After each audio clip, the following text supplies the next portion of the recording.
بسم اللہ الرحمن الرحیم۔ السلام علیکم ورحمۃ اللہ وبرکاتہ۔ خواتین و حضرات،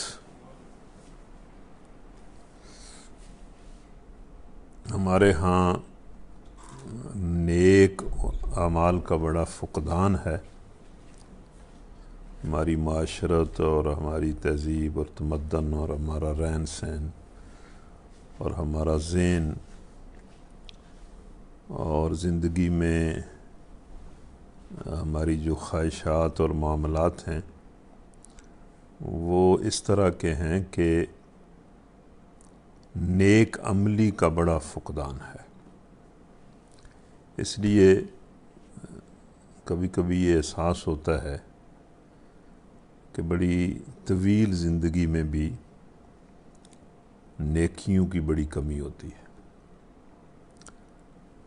اس لیے بجا طور پر یہ بات درست ہے کہ یہ جو ہم ہفتے میں ایک بار بیٹھتے ہیں اور قرآن پڑھتے ہیں، یہ ہم پر اللہ کا بڑا احسان ہے، کیونکہ قرآن کا پڑھنا پڑھانا خود ایک نیکی ہے، اور پھر اس پڑھنے پڑھانے میں نیکیوں کی بڑی ترغیب ہے۔ اس وجہ سے بندہ نیکی کی طرف مائل ہوتا ہے، اس میں نیکی کا شوق پیدا ہوتا ہے۔ اس لیے پہلی بات یہی ہے کہ ہم سب اللہ کی طرف سے ہفتے بعد یہ جو ہمیں توفیق قرآن سننے اور سنانے کی، پڑھنے اور پڑھانے کی یہ توفیق جو اللہ کی طرف سے ملتی ہے، یہ اس کا ہم پر بڑا احسان ہے۔ اس لیے ہم سب اس احسان پر اللہ کا شکر ادا کرتے ہیں۔ اللہ تعالیٰ اس نعمت میں ہمارے لیے اضافہ بھی فرمائے اور اس سے حقیقی فائدہ اٹھانے کی بھی توفیق دے، اس کا شکر ادا کرنے کی بھی توفیق دے، اور اس کو ہمارے لیے بڑھائے، اس توفیق میں اضافہ فرمائے۔ پھر جہاں ہم اللہ کا شکر ادا کرتے ہیں، وہاں ہم آغاز میں بڑی محبت سے اور ادب سے اور احترام سے نبی صلی اللہ علیہ وسلم کو بھی یاد کرتے ہیں اور ان پر بے شمار مرتبہ درود اور سلام بھیجتے ہیں۔ اللہم صلی وسلم علی نبینا محمد وعلی آلہ وصحبہ اجمعین۔ پھر ہم سب اس موقع سے فائدہ اٹھا کر قرآن کے سائے میں، اللہ کی رحمت کے سائے میں، اپنے لیے، اپنے والدین کے لیے، اپنے گھر والوں کے لیے، اپنے بچوں کے لیے، اپنے بچوں کی ذریت کے لیے، دور دور تک اپنی نسلوں کے لیے، اپنے بھائیوں بہنوں عزیز و اقارب، ان کے اہل و عیال کے لیے، اپنے دوست احباب کے لیے اور سب اہل ایمان کے لیے اللہ سے گناہوں کی مغفرت بھی طلب کرتے ہیں اور فضل اور رحمت کی دعا بھی کرتے ہیں۔ اس کے بعد آج جو ہمارا سبق ہے وہ تیسرے پارے کا پہلا روبہ ہے، لیکن اس کو شروع کرنے سے پہلے آج ایک اور خاص بھی بات بھی ہے کہ آج جمعۃ المبارک بھی ہے، اور ہر جمعے ہمارا یہ پروگرام ہوتا ہے، لیکن آج کا جمعہ اتفاقاً 14 اگست کو آیا ہے۔ یہ پاکستان کا یوم آزادی بھی ہے، تو اس یوم آزادی پر کیا بات کرنی چاہیے، کوئی سمجھ نہیں آتی کہ کیا بات کرنی چاہیے، اس لیے کہ ہماری جو حالت ہے وہ تو آزادی کی حالت نہیں ہے، ہم آزاد نہیں ہیں، ہم غلام قوم ہیں، اور حتیٰ کہ ہم جہاں خود غلام ہیں وہاں ہم نے جو ظلم کیا ہے وہ یہ کیا ہے کہ اللہ کے دین کو بھی دوسروں کا غلام بنا دیا ہے۔ تو ہم آزاد نہیں ہیں، ہم غلام ہیں۔ اس لیے میں تو یہ مسجد سے نکلتے ہوئے بھی ایک صاحب کو یہ کہہ رہا تھا کہ بھائی دھیان سے سوچیں یوم آزادی منا رہے ہیں یا یوم غلامی منا رہے ہیں. تو ہم مطلب طرح طرح سے غلام ہیں، ان معنوں میں بھی غلام ہیں جن معنوں میں ہم غلامی کا لفظ استعمال کرتے ہیں. عام طور پر ہم آزاد قوم نہیں ہیں، ہم دنیا کی طاقتور قوموں کی غلام قوم ہیں،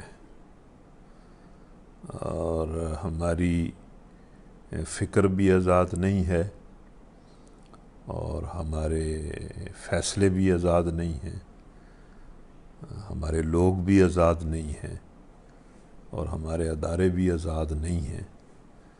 تو یہ ہمارے لیے لمحہ فکریہ ہے. اور اگر جو غلامی کا عام مفہوم، آزادی اور غلامی کا جو عام مفہوم ہے اس سے ہٹ کر بھی دیکھا جائے تو ہم کچھ بدترین قسم کی غلامیوں میں مبتلا ہیں. مثلا ہم نے اللہ کے دین کو چھوڑا ہے تو ہم اپنے نفس کی خواہشات کے غلام بن گئے، اور خواہشات کی غلامی بڑی بری غلامی ہوتی ہے. قرآن مجید میں بھی اللہ تعالیٰ ارشاد فرماتا ہے کہ بدترین مشرک وہ ہے جو اپنی خواہشات کو الہ بنا لیتا ہے. تو ہم اپنی خواہشات کے بھی غلام ہیں. دوسرا، ایک اور غلامی میں ہم جکڑے ہوئے ہیں، ہمارا معاشرہ ایک اور غلامی میں جکڑا ہوا ہے کہ یہ ہماری بد نصیبی ہے کہ ہمارے ہاں جو معاشرے کے بڑے لوگ ہیں وہ کوئی اچھے لوگ نہیں ہیں، وہ کوئی انصاف کرنے والے لوگ نہیں ہیں، وہ کوئی اللہ سے ڈرنے والے لوگ نہیں ہیں. جن کو اللہ تبارک و تعالیٰ نے معاشرے میں قوت دے رکھی ہے، یہ ہماری بد نصیبی ہے کہ وہ ناشکرے لوگ ہیں، اللہ کے نافرمان لوگ ہیں، اور قوم ان لوگوں کی غلامی میں بھی مبتلا ہے. یعنی ہر بندہ اللہ کے دین کو چھوڑ کر اپنی خواہشات کا غلام بھی ہو گیا ہے، اور ان لوگوں کا بھی غلام ہو گیا ہے جن کا کردار جو ہے وہ اللہ سے بغاوت کا کردار ہے. تو ہم ان کے بھی غلام ہیں. اور پھر ہم ایسے قوانین کے بھی غلام ہیں جو قوانین بھی لوگوں پر ظلم کرتے ہیں. ہمارے ہاں یہ طریقہ نہیں ہے کہ بھئی لوگوں کو آسانیاں بہم پہنچائی جائیں، بلکہ ہمارے قوانین اور ضابطے جو ہیں وہ لوگوں کو تنگ کرنے کے لیے، انہیں باندھنے کے لیے، ان کے سامنے طرح طرح کی ہرڈلز کھڑی کرنے کے لیے ہیں. یہ ویلفیئر معاشرہ نہیں ہے، یہ یہاں ویلفیئر لوگوں کی نہیں ہوتی، بلکہ لوگوں کو طرح طرح سے جکڑنے کی کوشش کی جاتی ہے. تو ہم ان ناروا ضابطوں کے، ان ناروا قوانین کے بھی غلام ہیں اور ان میں جکڑے ہوئے ہیں. یہ بھی ہمارے ہاں بات کی جاتی ہے کہ یہ جو قوانین اور ضابطے بنائے جاتے ہیں یہ بھی کمزور لوگوں کے لیے ہوتے ہیں. ان کی گردنوں پر رسیوں کو فٹ کرنے کے لیے یہ ضابطے بنائے جاتے ہیں. تو اس کے بھی ہم غلام ہیں. اور پھر مطلب درجہ بدرجہ، طے بطے غلامیاں ہیں ہم پر. ہم دوسری قوموں کے بھی غلام ہیں اور بڑے بری طرح ان کے غلام ہیں. ہم اپنے فیصلے خود نہیں کر سکتے، اور ہمارے سامنے ہمارے بچے، ہماری بہنیں، ہماری بیٹیاں، ہمارے بزرگ غلامی کا ظلم سہ رہے ہوتے ہیں اور ہم کچھ نہیں کر سکتے. یہ بالکل ہمارے پڑوس میں اہل کشمیر کے ساتھ کیا ہو رہا ہے. تو پاکستان کی آزادی منانے والوں کو یہ سوچنا چاہیے کہ جس زمین کے جس ٹکڑے کو وہ اپنا کہتے ہیں اور جن لوگوں کو وہ اپنا بھائی اور بہنیں کہتے ہیں، ان کے ساتھ کیا ہو رہا ہے. تو اس طرح کی غلامیوں میں بھی ہم مبتلا ہیں. اور پھر ان ساری غلامیوں کی جو جڑ ہے آزادی کے اس جشن میں، اس کو بھی ہمیں یاد کرنا چاہیے کہ ہم شیطان کے غلام ہیں. تو شیطان کی غلامی تو طرح طرح کی غلامیوں کو جنم دیتی. اس لیے اس موقع پر یہ قرآن ہمیں جو میسج دیتا ہے، ہم نے ایک دوسرے کو کیا میسج دینا ہے؟ قرآن ہمیں جو میسج دیتا ہے وہ یہ ہے کہ پاکستان والوں یا مسلمانوں، اگر تم آزادی چاہتے ہو تو اس کا ایک ہی طریقہ ہے، کوئی دوسرا طریقہ نہیں، کہ اللہ کی غلامی کا کلاوہ پہن لو، آزاد ہو جاؤ گے. اللہ کے غلام بن جاؤ اور باقی ساری غلامیوں کو توڑ دو، تم آزاد ہو جاؤ. اپنے نفس کی غلامی سے بھی آزاد ہو جاؤ گے، برے لوگوں کی غلامی سے بھی آزاد ہو جاؤ گے، طاقتور قوموں کی غلامی سے بھی آزاد ہو جاؤ گے. اللہ اپنی غلامی کے صدقے تمہیں ہر طاقت سے آزاد کر دے گا. پھر تمہیں زندگی کا لطف آئے گا، دنیا میں بھی عزت کی زندگی گزارو گے اور آخرت میں بھی اللہ کی جنت کے مالک بنو گے. ساری آزادیاں حاصل کرنے کا طریقہ یہ ہے کہ اللہ کی غلامی کو اختیار کر لو اور اللہ کی غلامی کے مقابلے میں کسی کی کوئی پرواہ نہ کرو، بس اسی کے خالص بندے اور اس کے غلام بن جاؤ. تو یہ اتفاقاً آج جمعہ ہے، 14 اگست ہے اور ہمارا درس بھی ہے، تو ہم نے یہ بات کر دی ہے کہ یہ کہنا بالکل غلط ہے کہ ہم آزاد ہیں. ہم غلام ہیں اور مطلب طرح طرح سے غلام ہیں، تہ بتہ غلام ہیں. اور اس غلامی سے نجات حاصل کرنے کا ایک ہی طریقہ ہے کہ ہم لا الہ الا اللہ محمد الرسول اللہ پر حقیقتاً ایمان لے آئیں اور اللہ کے بندے بن جائیں، نبی صلی اللہ علیہ وسلم کے تابع فرمان بن جائیں، تو اللہ اور اس کے رسول کی غلامی ہمیں ہر طرح کی آزادی بخش دے گی. تو آج تیسرے پارے کا پہلا ربع ہے، اس کو ہم شروع کر رہے ہیں. اعوذ باللہ من الشیطان الرجیم، بسم اللہ الرحمن الرحیم. تلک الرسل فضلنا بعضهم على بعض منهم من کلم اللہ ورفع بعضهم درجات وآتینا عیسی ابن مریم البینات وأیدناہ بروح القدس ولو شاء اللہ ما اقتتل الذین من بعدهم من بعد ما جاءتهم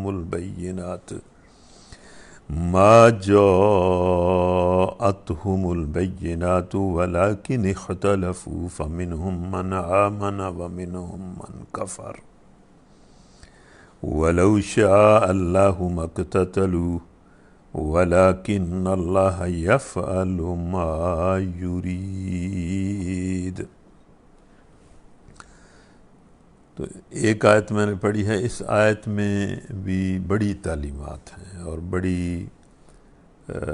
غور کرنے والی باتیں. یہ قرآن بڑا عجیب کلام ہے، اس کی ایک ایک بات پر بندہ غور کرے، اس میں ڈوبے تو بڑے حقائق کھلتے ہیں اور حکمت کی بڑی باتیں سمجھ آتی ہیں اور بندے کو ایسا نور حاصل ہوتا ہے جس سے ہر چیز واضح ہونا شروع ہو جاتی ہے. تو اس پہلی آیت کا مفہوم یہ ہے کہ یہ رسول جو ہماری طرف سے انسانوں کی ہدایت پر مامور ہوئے. اب یہ مطلب تلک الرسل، صرف یہ جو لفظ ہیں ان پر غور کریں. ان میں ایک بہت بڑی ایک حقیقت کھلتی ہے انسانی زندگی کی، کہ یہ جو انسان ہے، اس کی زندگی ہے، یہ دنیا ہے، کائنات ہے، یہ چل رہی ہے، یہ بہت بڑا ایک سلسلہ ہے. کسی انسان کو بطور خود اس کی حقیقت کا کوئی پتہ نہیں ہے، اور مجموعی طور پر بھی انسان اپنے طور پر اس اپنی زندگی کی حقیقت کو نہیں جانتے، اور نہ اس دنیا کی حقیقت کو جانتے.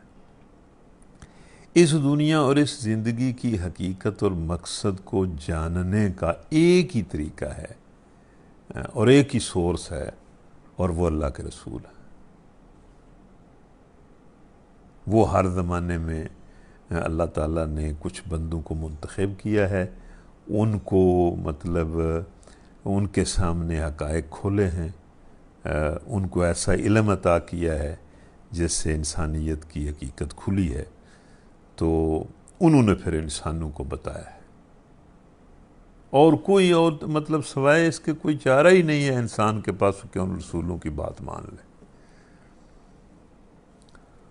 اور اپنی بات کے حق میں ان رسولوں کے پاس مطلب ایک تو خود وہ رسول ایک علامت اور نشانی ہوتا ہے، اور پھر ان رسولوں کے پاس دلائل بھی بڑے ہوتے ہیں، اور یہ اوپر سے جو تعلیم اللہ نازل کرتا ہے وحی کی شکل میں، وہ بھی ایک بہت بڑی روشنی ہوتی ہے. تو یہ تلک الرسل، یہ جو رسول ہیں جن کو ہم نے انسانوں کی ہدایت پر مامور کیا ہے، اور جب سے ہم نے انسان کو پیدا کیا ہے انسان کے سامنے ہدایت کو، مقصد کو، اور یعنی زندگی کے مقصد کو بھی ان رسولوں کے ذریعے ہم نے کھولا ہے، اور اس مقصد کو حاصل کرنے کا جو پروسیس اور آداب ہیں ان کو بھی ہم نے ان رسولوں کے ذریعے واضح کیا. تو یہ رسول اللہ کی طرف سے ہدایت پر مامور ہیں. پھر ان کے بارے میں اللہ نے فرمایا کہ ہم نے ان کو ایک دوسرے سے بڑھ چڑھ کر مرتبے عطا کیے. ویسے ہی رسول ایک بہت بڑا مرتبہ ہے. انسانوں کے اندر جتنے مراتب ہیں فضیلت کے، ان میں سے سب سے بڑا جو مرتبہ ہے وہ رسالت ہے. تو خود رسول ہونا بھی بہت بڑا مرتبہ ہے. اللہ تعالیٰ مطلب شروع سے جن کو اس نے رسول منتخب کیا ہے تو ان کو رسول بنا کر ان کو بڑا مرتبہ دیا ہے. پھر اللہ فرماتا ہے کہ ان کو ایک دوسرے پر بھی بڑی فضیلتیں دی ہیں مختلف قسم کی، کسی کو کوئی فضیلت، کسی کو کوئی فضیلت. مثلا حضرت آدم علیہ السلام کو یہ فضیلت کہ وہ پہلے انسان ہیں اور انسانوں کے باپ ہیں، اور حضرت ابراہیم علیہ السلام کو یہ فضیلت کہ حضرت ابراہیم علیہ السلام کی نسل سے اللہ تعالیٰ نے کچھ 4000 نبی جو ہیں وہ پیدا کیے، اور آخری نبی بھی انہی کی نسل سے پیدا کیا. اور بڑے رتبے اللہ تعالیٰ نے حضرت ابراہیم علیہ السلام کو دیے.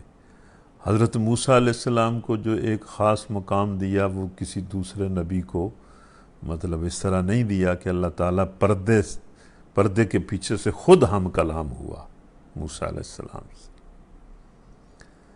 تو اسی طرح مطلب مختلف انبیاء کو مختلف مراتب دیے گئے.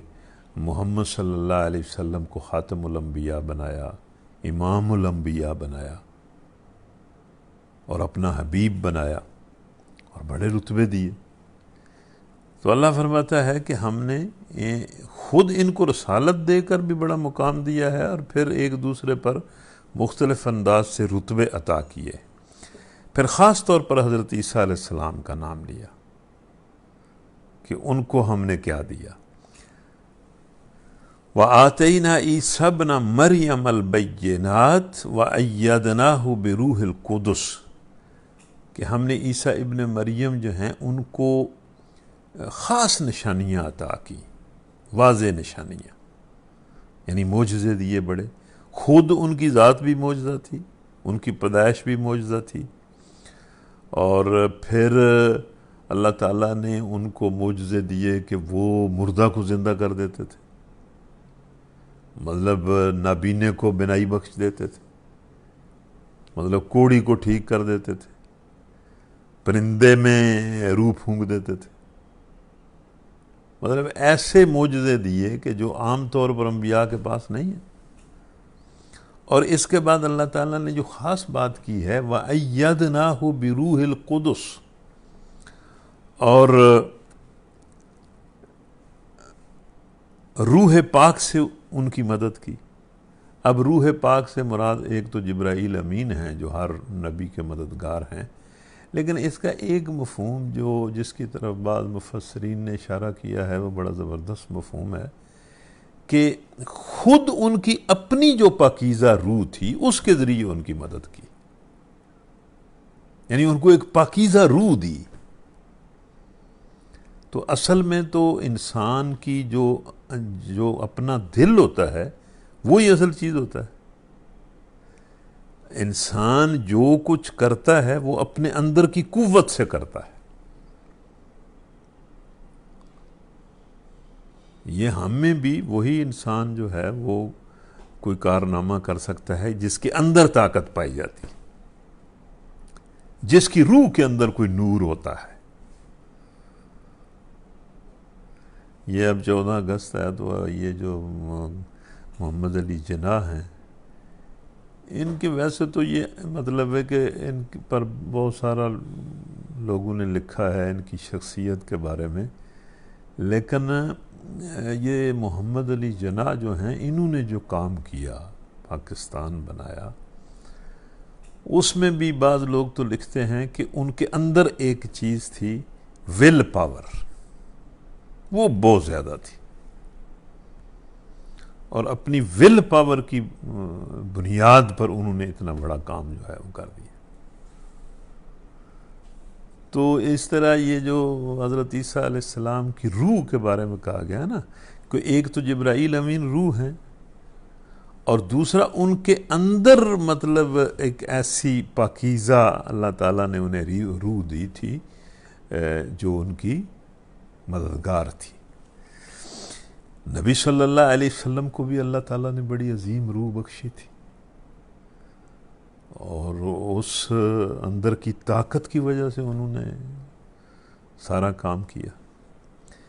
اس کے بعد اللہ فرماتا ہے کہ اگر اللہ چاہتا تو ممکن نہ تھا کہ ان رسولوں کے بعد جو لوگ روشن نشانیاں دیکھ چکے تھے وہ آپس میں لڑتے۔ مطلب اللہ کہتا ہے کہ یہ جو نبی میں بھیجتا ہوں یہ بالکل ہر چیز واضح کر دیتے ہیں، حق کو حق، باطل کو باطل، اور مطلب ان کے ہوتے ہوئے یا ان کی تعلیمات کے ہوتے ہوئے مطلب کسی اختلاف کی کوئی یا کسی لڑائی کی گنجائش رہتی نہیں۔ مطلب اگر اللہ چاہتا تو یہ لوگ اتنی واضح نشانیاں دیکھنے کے بعد آپس میں نہ لڑتے، لیکن یہ لڑے، انبیاء کے ساتھ بھی اختلاف کیا، انبیاء کے بعد بھی اختلاف کیے۔ تو اللہ کہتا ہے کہ یہ اس لیے لڑے کہ ہم نے انسان کو جس فطرت پر پیدا کیا ہے اور جس مقصد کے لیے پیدا کیا ہے وہ یہ ہے کہ ہم جبراً اس کو ہدایت نہیں دیتے۔ حق کی وضاحت کے باوجود، وضوح حق کے باوجود ہم اس کو مطلب ارادے کی اور اختیار کی آزادی ہم نے دی ہوئی ہے، اور اس آزادی کا یہ غلط استعمال کرنے میں آزاد ہے۔ یہی اس کی آزمائش۔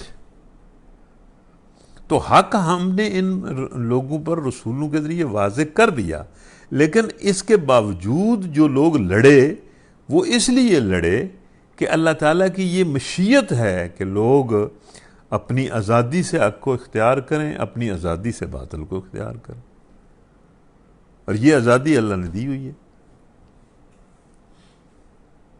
اس آزادی کی وجہ سے لوگ جو ہیں وہ لڑتے ہیں، اور اللہ کہتا ہے کہ اسی آزادی کو استعمال کر کے لوگوں نے باہم اختلاف کیا، پھر کوئی ایمان لایا اور کسی نے کفر کی راہ اختیار کی۔ لوگ ایمان لانے میں بھی آزاد ہیں، کفر کرنے میں بھی آزاد۔ ہاں اللہ چاہتا تو یہ ہرگز نہ لڑتے۔ مطلب اگر ظاہر ہے اللہ کی یہ مشیت ہوتی کہ وہ سارے لوگ جو ہیں وہ ہدایت پر ہی چلتے رہیں تو پھر لوگ نہ لڑتے، مگر اللہ جو چاہتا ہے وہ کرتا ہے۔ یا ایہا الذین آمنوا انفقوا مما رزقناکم من قبل ان یأتی یوم لا بیع فیہ ولا خلۃ ولا شفاعۃ والکافرون هم الظالمون۔ اب یہاں سے مطلب یہ جو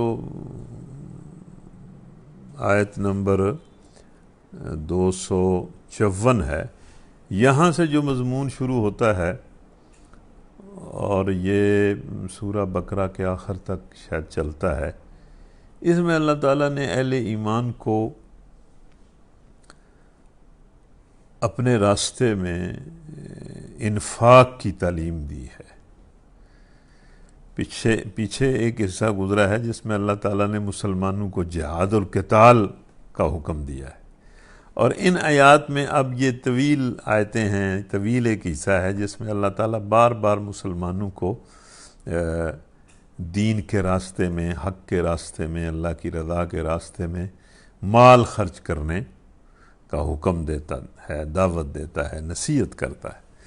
تو یہ پہلی آیت ہے، اے لوگو جو ایمان لائے ہو، جو کچھ مال و متاع ہم نے تم کو بخشا ہے اس میں سے خرچ کرو، قبل اس کے کہ وہ دن آئے جس میں نہ کوئی خرید و فروخت ہوگی، نہ کوئی دوستی کام آئے گی، اور نہ کسی کی سفارش چلے گی۔ اور ظالم اصل میں وہی ہیں جو کفر کی روش اختیار کرتے ہیں۔ اب اس میں اللہ تعالیٰ نے کتنے خوبصورت انداز میں لوگوں کو مال خرچ کرنے کی دعوت دی ہے۔ ایک تو اللہ تعالیٰ جہاں اس مال کی بات کرتا ہے وہاں یہ کہتا ہے کہ یہ مال تم نے نہیں کمایا، میں نے تمہیں دیا ہے، میں نے تمہیں بخشا ہے۔ تمہاری محنت جو ہے وہ اپنی جگہ ہے، چلیں ہم محنت کا بھی کوئی لحاظ کرتے ہی ہوں گے، لیکن مطلب اصلاً یہ جو مال ہے، یہ جو رزق ہے، یہ اللہ ہی انسان کو دیتا ہے۔ وَمِمَّا رَزَقْنَاهُمْ يُنْفِقُونَ، جو ہم نے دیا ہے اس میں سے خرچ کرتے ہیں۔ تو یہاں بھی اللہ نے کہا کہ جو ہم نے تمہیں رزق دیا ہے اس میں سے خرچ کرو، اور اس میں اشارہ ہے کہ یہ جو تمہارا خرچ ہے یہ آخرت میں تمہارے بڑے کام آئے گا۔ یعنی اللہ کی راہ میں خرچو گے تو یہ خرچ دنیا میں بھی کام آئے گا، دنیا میں بھی ہم تمہیں اس کا اجر دیں گے، لیکن یہ صدقات جو ہیں یہ آخرت میں تمہارے بڑے کام آئے گا۔ اس دن یہ کام آئے گا جس دن کوئی خرید و فروخت نہیں ہوگی، نہ کوئی دوستی کام آئے گی، نہ کوئی سفارش چلے گی۔ اس کا مطلب یہ ہے کہ بھائی اس دن یہ صدقے تمہارے کام آئیں گے۔ دوستی کی جگہ یہ صدقہ کام آئے گا، سفارش کی جگہ بھی یہ صدقہ کام آئے گا۔ اور ظالم اصل میں وہی ہیں جو کفر کی روش اختیار کرتے ہیں۔ یہاں کفر کی روش اختیار کرنے والوں سے مراد یا تو وہ لوگ ہیں جو خدا کے حکم کی اطاعت سے انکار کریں، بھائی خدا جو حکم انہیں دیتا ہے اس سے وہ انکار کریں، تو ان کو اللہ تعالیٰ کہتا ہے کہ یہ کفر کی روش ہے، اور اپنے مال کو اس کی خوشنودی سے عزیز تر رکھیں۔ یا وہ لوگ جو اس دن پر اعتقاد نہ رکھتے ہوں جس کے آنے کا خوف دلایا گیا ہے، یعنی جو قیامت کا اعتقاد نہ رکھیں وہ کفر کی روش پر چلنے والے لوگ ہیں۔ یا پھر وہ لوگ جو اس خیال خام میں مبتلا ہوں کہ آخرت میں انہیں کسی نہ کسی طرح نجات خرید لینے کا اور دوستی اور سفارش سے کام نکال لے جانے کا موقع حاصل ہو جائے گا۔ اللہ لا الہ الا هو الحی القیوم لا تأخذه سنة ولا نوم له ما في السماوات وما في الارض من ذا الذی یشفع عنده الا بإذنه یعلم ما بین ایدیہم وما خلفہم ولا یحیطون بشیء من علمہ الا بما شاء۔ وسع کرسیہ السماوات والارض ولا یؤودہ حفظہما وہو العلی العظیم۔ اسلام جو نظام زندگی دیتا ہے اس کی بنیاد توحید ہے، اور توحید کی جامع ترین آیت جو ہے وہ یہ آیت الکرسی ہے۔ اس لیے اس آیت الکرسی کو پورا دین کہا گیا ہے، یعنی اس آیت میں پوری وضاحت کے ساتھ توحید بیان کر دی گئی ہے، اور توحید ہی دین اسلام کی بنیاد ہے۔ یعنی اسلام کا یہ پورا نظام جو ہے، جس میں اخلاق بھی ہے، معاشرت بھی ہیں، معاملات بھی ہیں، معیشت بھی ہے، سیاست بھی ہے، حکومت بھی ہے، لین دین بھی ہے، انسان کی بالکل انفرادی، نجی اور پرائیویٹ لائف کی تعلیمات بھی ہیں، اور باقی ساری تعلیمات بھی ہیں، اس سارے نظام زندگی کی بنیاد جو ہے وہ توحید پر ہے، اور توحید کی جامع ترین آیت جو ہے وہ آیت الکرسی۔ اس لیے اس آیت الکرسی کو پورا دین کہا جاتا ہے۔ اب یہ دیکھیں کس طرح اللہ تعالیٰ نے توحید کا تعارف کرایا ہے کہ اللہ کے لفظ سے یہ آیت شروع ہوتی ہے، اور وَهُوَ الْعَلِيُّ الْعَظِيمُ تک اسی اللہ ہی کی تعریف ہے، اسی کے حقوق، اسی کی صفات، اسی کی طاقت، اسی کی عظمت، اسی کے اقتدار کی بات۔ اللہ لا الہ الا ہو، اللہ وہ زندہ جاوید ہستی ہے جو تمام کائنات کو سنبھالے ہوئے ہے، اس کے سوا کوئی الہ نہیں ہے۔ یعنی وہ کسی کے زندگی دینے سے زندہ نہیں ہے، وہ صرف واحد ذات ہے جو اپنی حیات میں خود زندہ ہے، اور تمام کائنات، اتنی بڑی کائنات جس کا کوئی نہ کوئی مطلب کوئی سرا نہیں ہے، کوئی انتہا نہیں ہے، اس کو پوری کائنات کی چھوٹی بڑی ہر چیز کو اس نے سنبھالا ہوا ہے، اس کے سوا کوئی عبادت کے لائق نہیں ہے، عبادت اسی کا حق ہے، اور ہر شے اسی کی عبد ہے، وہ نہ سوتا ہے اور نہ اس سے اونگ لگتی ہے۔ یہ شاید اس لیے اللہ نے فرمایا کہ یہ مطلب یہودیوں اور عیسائیوں نے اور مشرکین نے اللہ کے بارے میں کچھ ایسے نظریات بنا لیے تھے، جس طرح یہودیوں کا کہنا، یہ کہنا کہ وہ اللہ تعالیٰ نے 6 دنوں میں آسمان و زمین کو پیدا کیا اور پھر 7ویں دن آرام کیا۔ تو یہ مطلب اللہ تعالیٰ کی ذات کے بارے میں کچھ ایسے نظریات بنا لینے جو مطلب انسان کے ساتھ جو کمزوریاں لاحق ہیں انسان کو، وہ اللہ کے ساتھ ان کمزوریوں کو منسوب کرنا، تو اللہ تعالیٰ کے اندر کوئی کسی قسم کا عیب اور ضعف نہیں ہے، وہ مطلب اپنی ذات میں ایک ہی ذات ہے، وہ احد ہے، اس کی مثل کوئی اور نہیں ہے۔ زمین اور آسمانوں میں جو کچھ ہے اسی کا ہے، کچھ بھی کسی کا نہیں ہے، جس کے پاس جو کچھ ہے وہ اس کو مطلب اسی کی عطا ہے۔ یہ جسم ہے، جان ہے، ہاتھ ہے، پاؤں ہے، آنکھ ہے، ناک ہے، زبان ہے، دماغ ہے، یہ جو کچھ بھی ہے، یا اس کے علاوہ انسان کے پاس جو کچھ ہے وہ انسان کا نہیں ہے، وہ اللہ کا ہے، اس کا مالک اللہ ہے۔ انسان تو اللہ کی دی ہوئی چیز کا مطلب امین ہے، امانت دار ہے، مالک نہیں ہے۔ کون ہے جو اس کی جناب میں اس کی اجازت کے بغیر سفارش کر سکے؟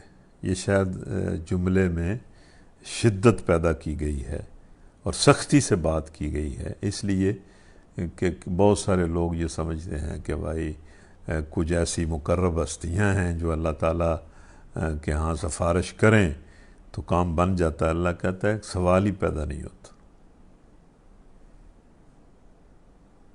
کوئی اس کے سامنے زبان کھولنے کی جرت نہیں کر سکتا۔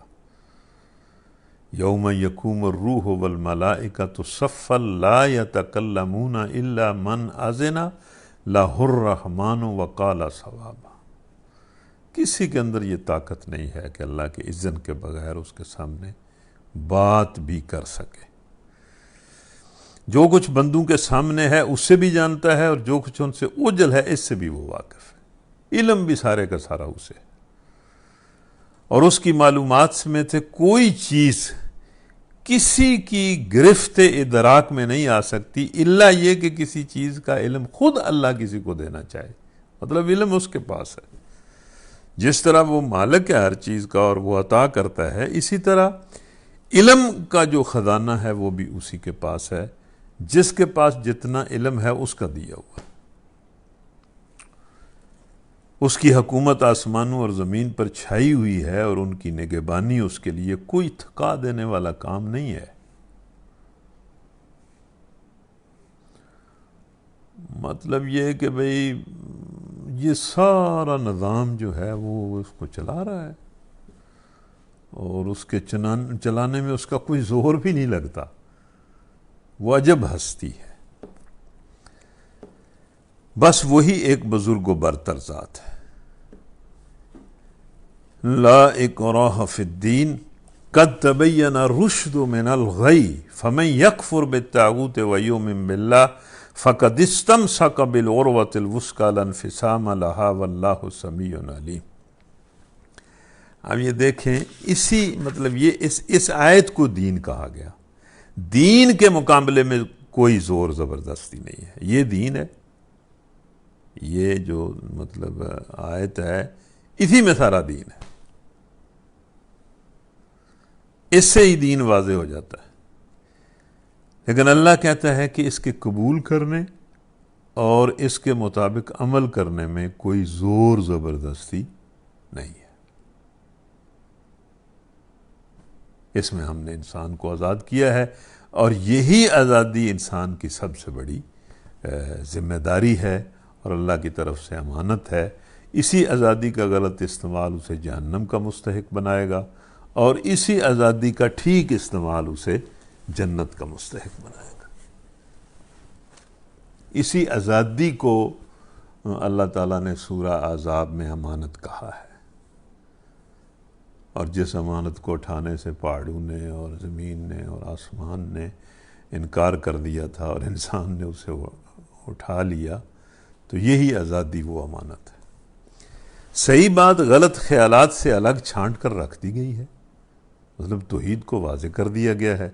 اب جو کوئی طاغوت کا انکار کر کے اللہ پر ایمان لائے، طاغوت ہر وہ طاقت ہے جس کی اطاعت اللہ کے مقابلے میں کی جائے، خواہ وہ نفس ہے، خواہ وہ شیطان ہے، خواہ وہ کوئی قانون ہے، خواہ وہ کوئی قوم ہے، مطلب خواہ وہ کوئی زندہ چیز ہے یا کوئی مطلب ایسے ہی ایک اس نے ایک وہم بنا رکھا ہے۔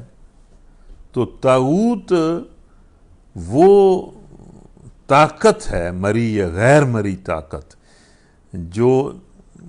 جس کے بارے میں مطلب انسان جو ہے وہ عقیدہ بنا لیتا ہے اور اللہ کو چھوڑ کر اس کو پوجتا ہے اور اس کا حکم مانتا ہے۔ تو اللہ کہتا ہے کہ اب جو کوئی طاغوت کا انکار کر کے ایمان لائے، یعنی ہر اس طاقت کا انکار کرے جو اللہ کے مقابلے میں انسانوں کو اپنا مطیع بناتی ہے، اس نے ایک ایسا مضبوط سہارا تھام لیا جو کبھی ٹوٹنے والا نہیں ہے۔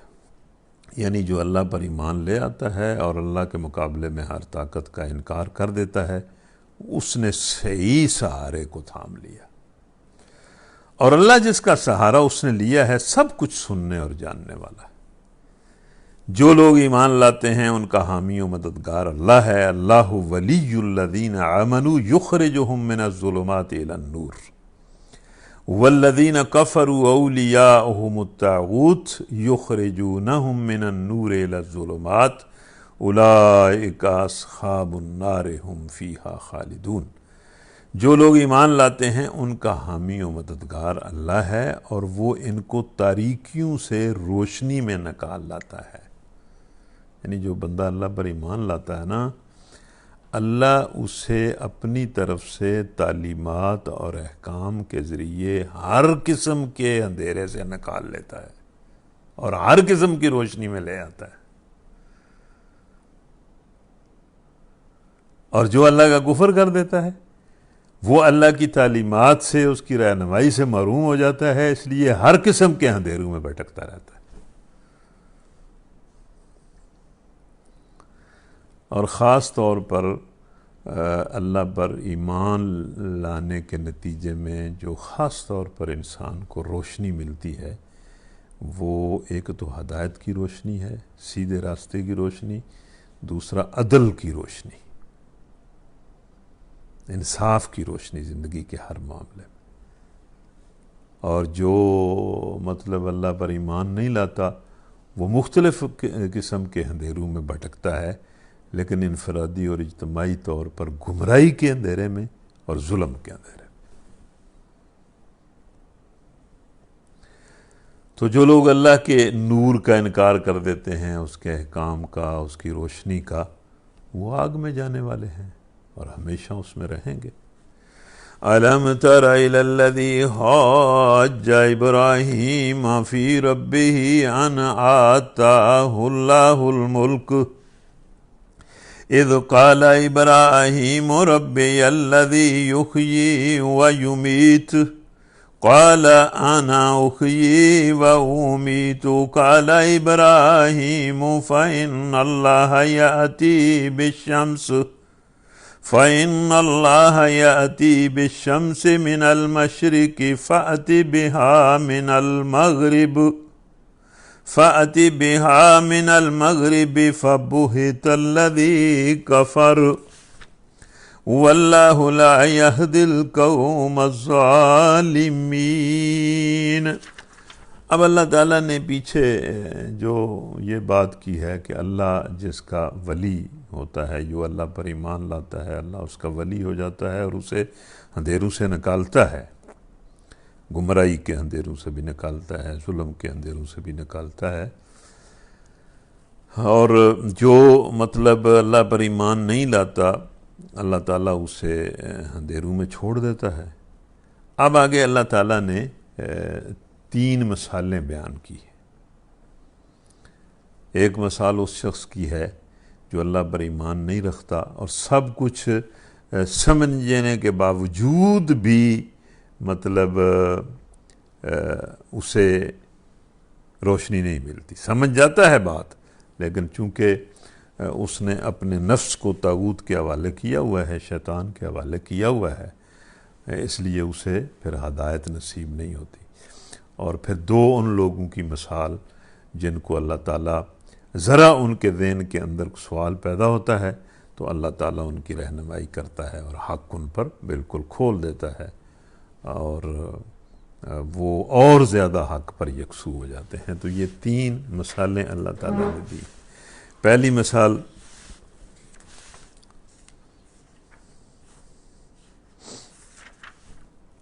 کیا تم نے اس شخص کے حال پر غور نہیں کیا جس نے ابراہیم سے جھگڑا کیا تھا؟ اس سے مراد نمرود ہے۔ یہ تفسیر میں لکھا ہوا ہے کہ جب ابراہیم علیہ السلام نے ان کے وہ بت توڑ دیے تو ان کے لیے تو بڑا عجیب معاملہ تھا کہ ایک نوجوان نے تن تنہا ہمارے خدا توڑ دیے۔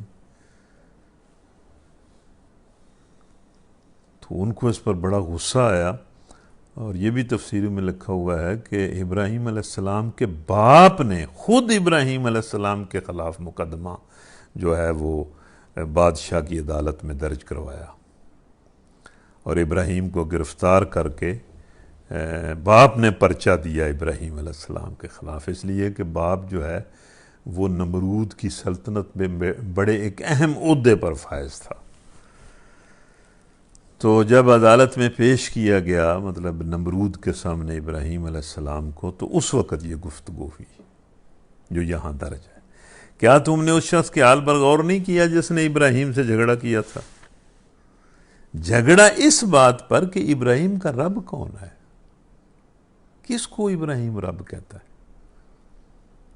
اور ہر اختیار یہ جو دنیا کے اختیارات ہیں یہ بھی اسے ہی دیتا ہے، کون ہے؟ اور اس بنا پر اس شخص کو اس بنا پر اس نے جھگڑا کیا کہ اس شخص کو اللہ نے حکومت دے رکھی تھی۔ یہ دنیا میں جن لوگوں کو اللہ تعالیٰ حکومتیں دیتا ہے وہ بالعموم اللہ کے مقابلے میں کھڑے ہو جاتے ہیں اور اللہ کے حق جو ہیں وہ چھیننا شروع کر دیتے ہیں۔ حکومت اللہ کا حق ہے، حکومت کسی بندے کا حق نہیں ہے۔ تو اس لیے نمرود نے جھگڑا کیا۔ جب ابراہیم نے کہا کہ میرا رب وہ ہے جس کے اختیار میں زندگی اور موت ہے، تو نمرود نے کہا زندگی اور موت تو میرے اختیار میں بھی ہے، یہ انسان ہے، جس کو چاہوں زندہ رکھوں، جس کو چاہوں مار دوں۔ حالانکہ وہ یہ سمجھتا تھا کہ زندگی اور موت کا اختیار اس کے پاس نہیں ہے، اللہ کے پاس ہے، اس لیے کہ انسان تو خود جب مرتا ہے تو اپنے آپ کو موت سے نہیں بچا سکتا، اور اس کے سامنے یہ سارا زندگی اور موت کا کھیل تھا۔ لیکن یہ بادشاہ سمجھتے ہیں کہ ہم بھی لوگوں کو مار لیتے ہیں اور زندہ چھوڑ دیتے ہیں۔ ابراہیم نے کہا اچھا، تو پھر اللہ سورج کو مشرق سے نکالتا ہے جو میرا رب ہے، تو ذرا اسے مغرب سے نکال لا۔ یہ سن کر وہ منکر حق حیران ہو گیا کہ یہ تو میں نہیں کر سکتا، وہ پہلے بھی کام نہیں سکتا تھا۔ لیکن ابراہیم نے اسے سمجھایا کہ جس کو میں دنیا کی یہ جو زندگی ہے اس کا بھی معبود سمجھتا ہوں اور اس کا بھی حاکم سمجھتا ہوں، وہ وہی رب ہے جو اس کائنات پر بادشاہی کر رہا ہے۔ میں یہ کہتا ہوں کہ جو رب کائنات پر بادشاہی کر رہا ہے، زندگی کے جملہ معاملات میں بھی اسے ہی رب ماننا چاہیے، اسی کا حکم ماننا چاہیے۔ تو یہ سن کر منکر حق ششدر تو ہو گیا، لاجواب تو ہو گیا، لیکن چونکہ اس نے اپنے آپ کو نفس کی غلامی کے ہاتھ میں دیا ہوا تھا، اس لیے وہ اس گمراہی سے نکل نہ سکا۔ واللہ لا یہدی القوم الظالمین، مگر اللہ ظالموں کو راہ راست نہیں دکھاتا، یعنی جو خود راہ راست کی طرف نہیں آنا چاہتا اللہ اسے زبردستی تو نہیں لاتا۔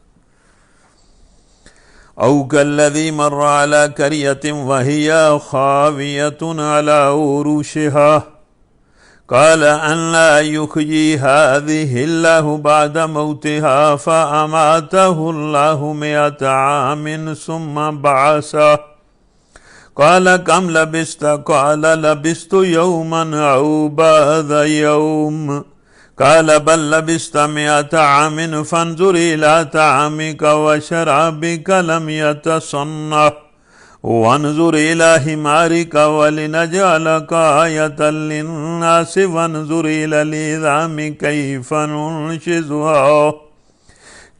ننشزها ثم نكسوها لحما فلما تبين له قال أعلم أن الله على كل شيء قدير۔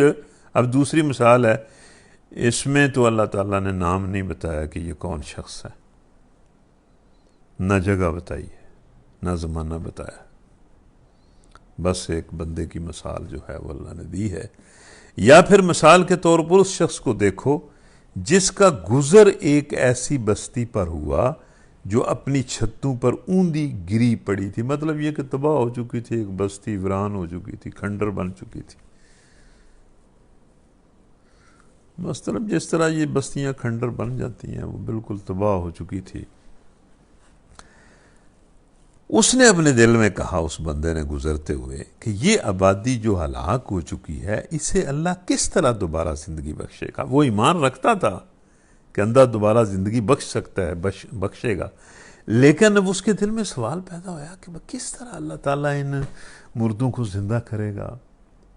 مطلب اس کی خواہش اس کے دل کے اندر یہ آئی، ایک سوال پیدا ہوا۔ اس پر اللہ نے اس بندے کی روح قبض کر لی، اس کو مار دیا، اور وہ 100 برس تک مردہ پڑا رہا۔ پھر اللہ نے اسے دوبارہ زندگی بخش دی اور اس سے پوچھا بتاؤ کتنی مدت پڑے رہے ہو؟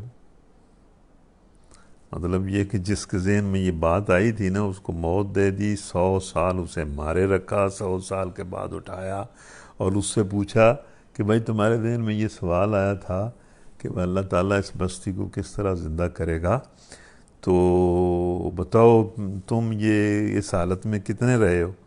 تو اس نے کہا کہ 1 دن یا دن کا 1 عیسیٰ، بس میں اتنا ہی رہا ہوں۔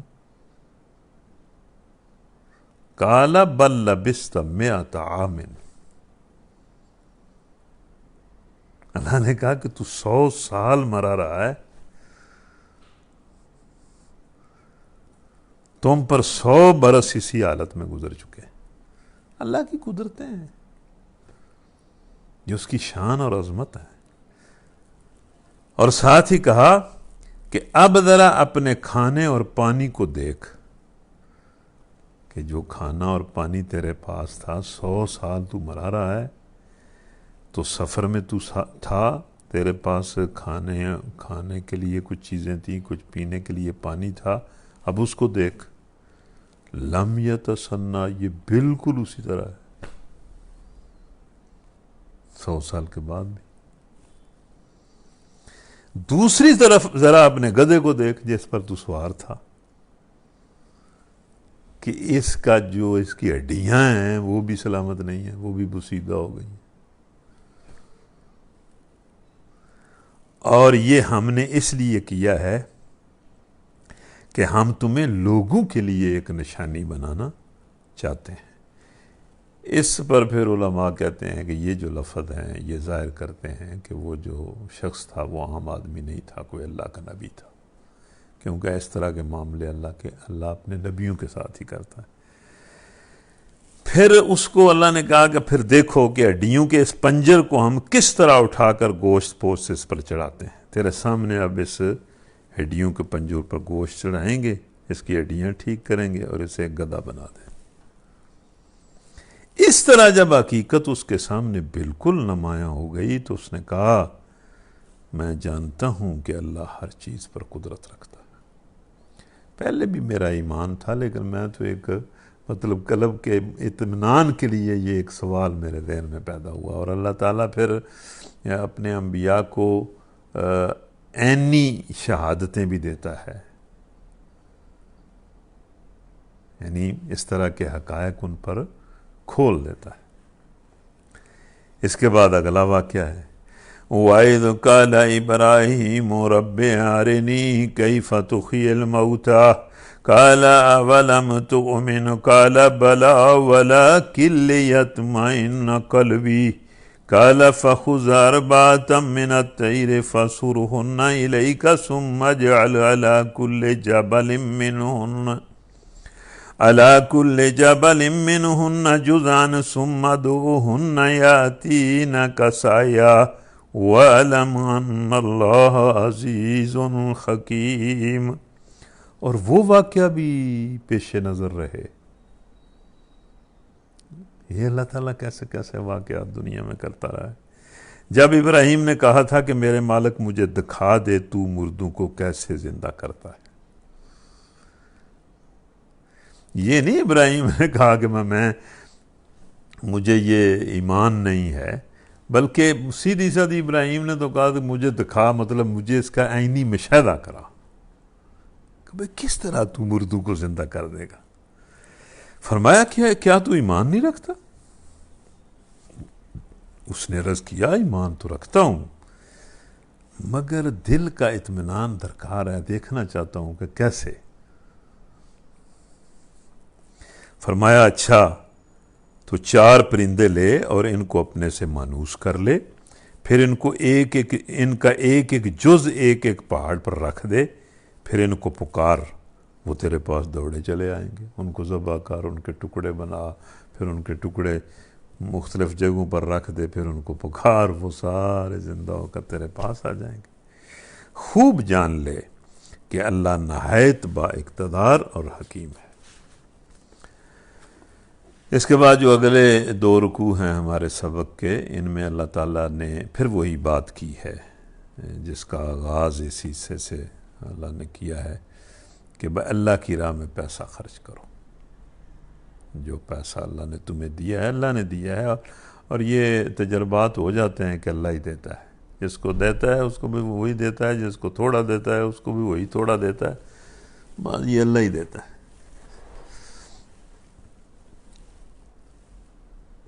مثل الذين ينفقون أموالهم في سبيل الله كمثل حبة أنبتت 7 سنابل في كل سنبلة 100 حبة والله يضاعف لمن يشاء والله واسع عليم۔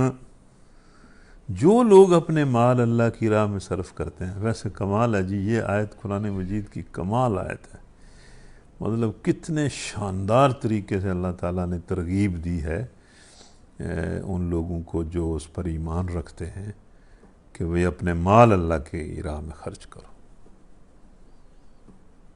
بہت شاندار الفاظ ہیں۔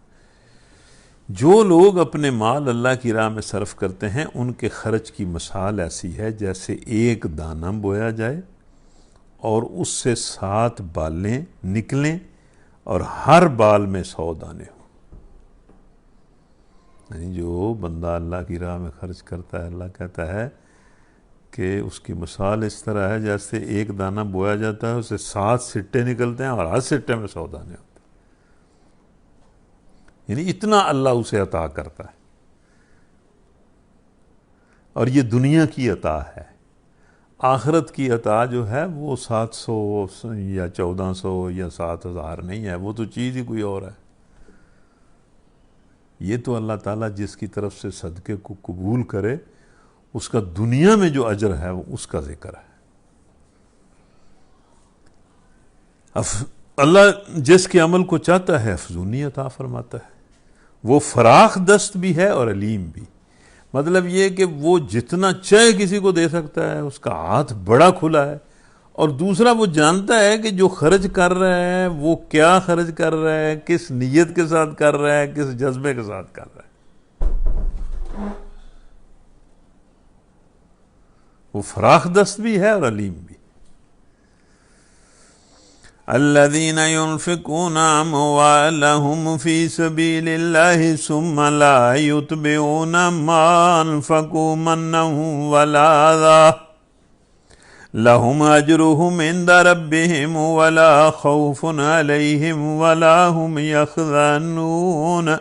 اب اللہ کی راہ میں خرچ کرنے کے آداب اللہ بتا رہا ہے کہ ان آداب کا لحاظ رکھو ورنہ تمہارا صدقہ ضائع ہو جائے گا، تمہیں کوئی فائدہ نہیں ہوگا خرچنے کا۔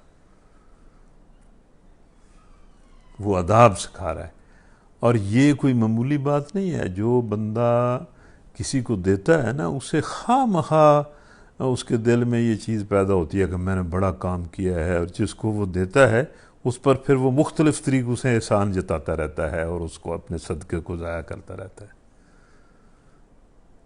اللہ تعالیٰ اس سے بچائے۔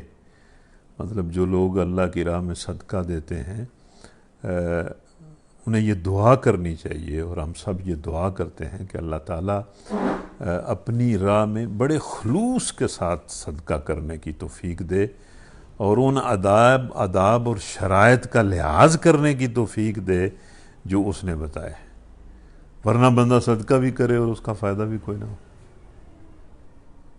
تو یہ جو پہلا ادب اللہ نے سکھایا وہ یہ ہے کہ جو لوگ اپنے مال اللہ کی راہ میں خرچ کرتے ہیں اور خرچ کر کے پھر احسان نہیں جتاتے، مطلب یہ سمجھایا کہ خرچ کرنا ہے تو پھر کسی طرح بھی احسان نہیں جتانا،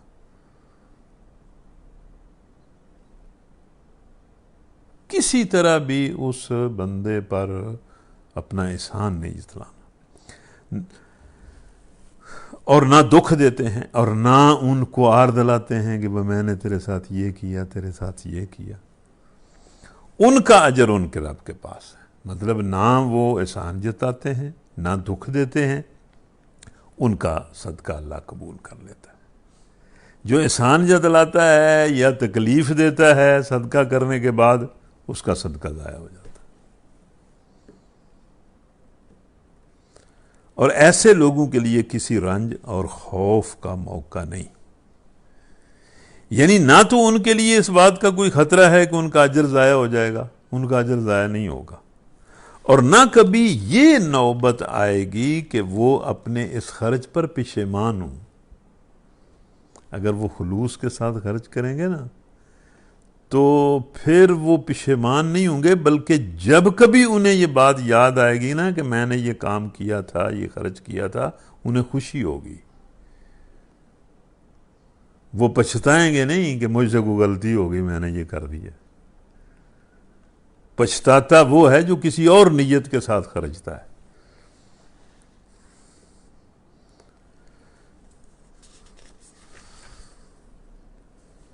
اس کے بعد اللہ نے فرمایا کہ یہ جو ہے نا، یہ مطلب صدقہ دے کر احسان جتلانا یا تکلیف دینا، اس سے تو بہتر ہے کہ آپ صدقہ نہ دیں، کسی کی مدد نہ کریں، معذرت کر لیں، کوئی اچھی بات اسے کہہ دیں اور اس سے معذرت کر لیں کہ میں آپ کی مدد نہیں کر سکتا۔ قول معروف و مغفرۃ من خیر، مغفرۃ خیر من صدقۃ یتبعها اذی واللہ غنی حلیم۔ ایک میٹھا بول اور کسی ناگوار بات پر ذرا سی چشم پوشی اس خیرات سے بہتر ہے جس کے پیچھے دکھ ہو۔ اللہ بے نیاز اور بردباری اس کی صفت ہے۔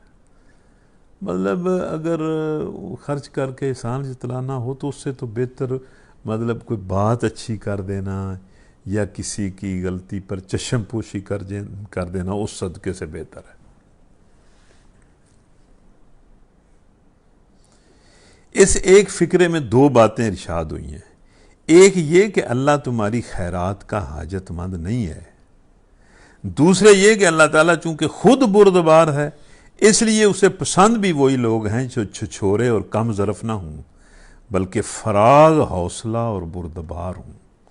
جو خدا تم پر زندگی کے اسباب و وسائل کا بے حساب فیضان کر رہا ہے اور تمہارے قصوروں کے باوجود تمہیں بار بار معاف کرتا رہتا ہے، وہ ایسے لوگوں کو کس طرح پسند کر سکتا ہے جو کسی غریب کو ایک روٹی کھلا دیں تو احسان جتا جتا کر اس کی عزت نفس کو خاک میں ملا دیں۔ اسی بنا پر حدیث میں آتا ہے کہ اللہ تعالیٰ اس شخص کو قیامت کے روز شرف عام کلامی اور نظر عنایت سے محروم رکھے گا جو اپنے عطیے پر احسان جتاتا۔ اللہ کو وہ بندہ بالکل پسند نہیں ہے۔ یا ایھا الذین آمنوا لا تبطلوا صدقاتکم بالمن والعذی کالذی ينفق مالہ رئاء الناس ولا یؤمن باللہ والیوم الآخر فمثلہ کمثل صفوان علیہ تراب فأصابہ وابل فترکہ صلدا لا يقدرون على شيء مما كسبوا واللہ لا يهدي القوم الكافرین۔ اب دیکھیں اللہ تعالیٰ ایک طرف تو یہ نصیحت کر رہا ہے نا کہ میری راہ میں خرچ ہو، دوسرا یہ بہت زیادہ اس پر اللہ زور دے رہا ہے کہ اخلاص کے ساتھ خرچ ہو، میری رضا کے لیے خرچ ہو، کوئی اور جذبہ اپنے دل میں نہ رکھو۔ تو یہ بڑی احتیاط والی بات ہے۔ یہ جو صدقہ کرنا ہے، یہ صدقہ کرنے سے کہیں زیادہ یہ ضروری ہے کہ صدقہ اخلاص کے ساتھ کیا جائے، ورنہ بندہ ساری زندگی صدقے بھی کرتا رہے اور اس کے پلے بھی کچھ نہ پڑے۔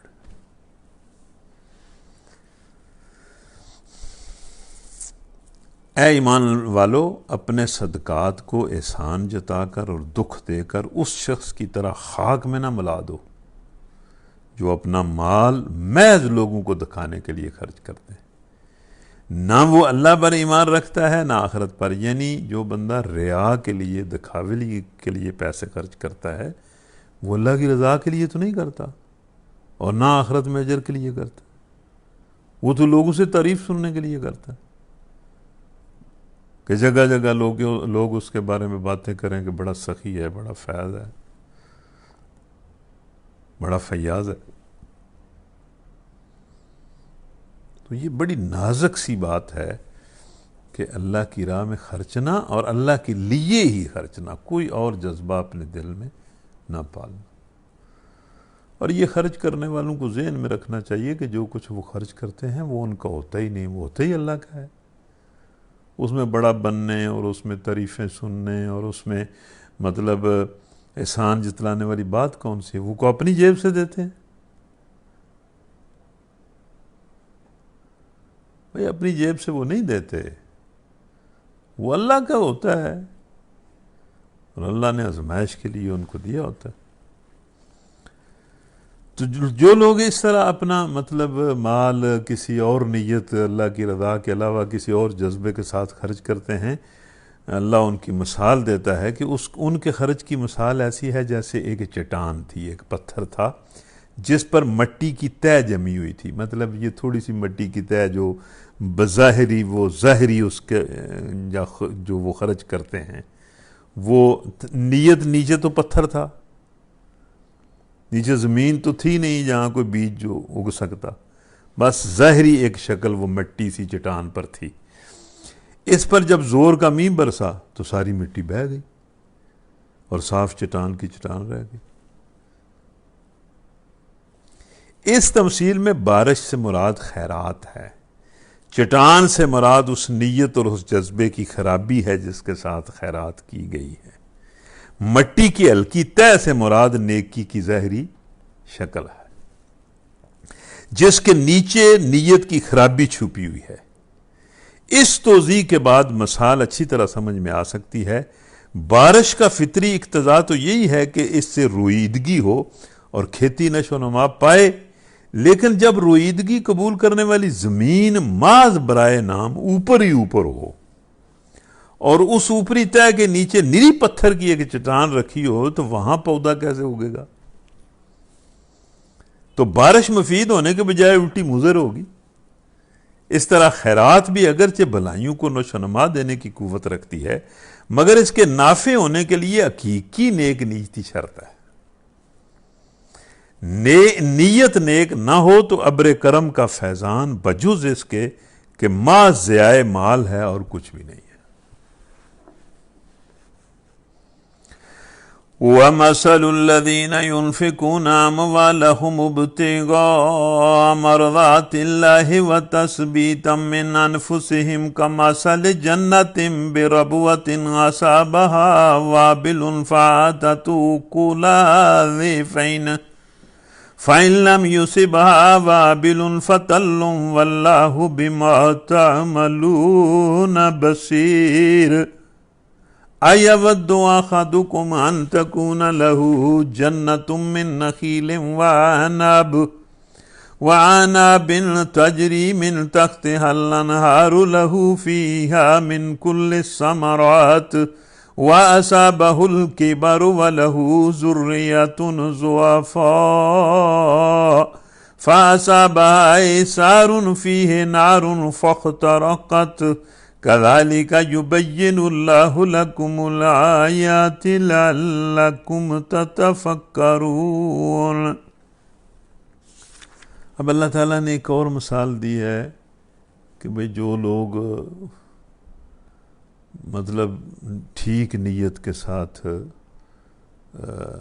اپنی حلال کمائی سے خرچ کرتے ہیں، ان کا تو وہ خرچ ان کے لیے بہت فائدہ مند ہوتا ہے، لیکن جو لوگ جن کی نیت ٹھیک نہیں ہوتی اور وہ مطلب نمائش کے لیے، دکھاوے کے لیے خرچ کرتے ہیں، تو ان کو تو اس کا نہ صرف یہ کہ کوئی فائدہ نہیں ہوتا، بلکہ جس دن انہیں فائدے کی اصل ضرورت ہوگی نا، آخرت کے دن، اس دن وہ بالکل اپنے آپ کو خالی ہاتھ پائیں گے اور ان کا کیا کرایا سارا ضائع جو ہے وہ اپنے آپ دیکھیں گے اپنے سامنے کہ سب کچھ ضائع ہو گیا۔ جس دن انہیں مطلب پائی کی ضرورت ہوگی، مطلب ہے کہ ایک نیکی کی ضرورت ہوگی، اس دن انہیں پتہ چلے گا کہ ہمارے تو صدقے ہی سارے ضائع ہو گئے، اور اس دن وہ کر بھی کچھ نہیں سکیں گے۔